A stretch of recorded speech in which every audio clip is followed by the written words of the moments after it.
I'm Jay Denton, and I'm the founder of Endure Studios.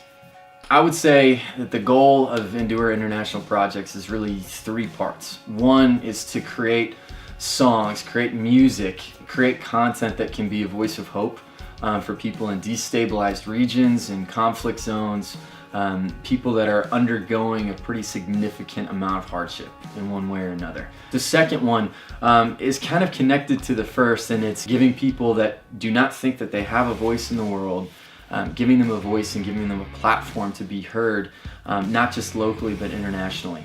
The third goal is to create that bridge between cultures. A lot of times we have issues that are going on in the world, and in the rest of the world, their entire understanding of that issue is based on political leanings, is based on thinking things in terms of statistics. And my goal would be to use Endure International Projects to connect the rest of the world to the humanity of what's going on in various conflict areas in the world, or different destabilized regions. When I think about the power of music to bridge cultures and connect people, I think that really what's so key to that is that in music carries story. And I think story is almost the deeper element. I think story bridges people groups, bridges political views, bridges religious views, bridges really any elements of human experience. I think music, especially when it's good, can help another person step into another person's shoes in a way that nothing else can. From my last experience in Lebanon, I've got some good contacts that work with the UN in Beirut that run a refugee organization.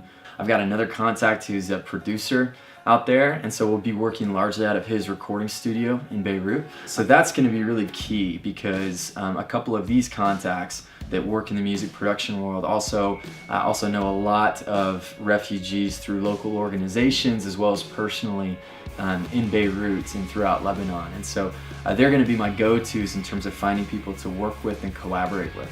I don't want these projects to be known as charity. I want these projects to be seen as collaborations between individuals that have a ton of talent, that have a voice, that have something to say, that have a way to say it that really brings value to not just their community but the entire world. One of my goals with Endure Studios would be to work with people that have vastly different political views, vastly different religious views, vastly different world views, and say, let's come to the table and let's create something together that can be beautiful and can help us understand each other.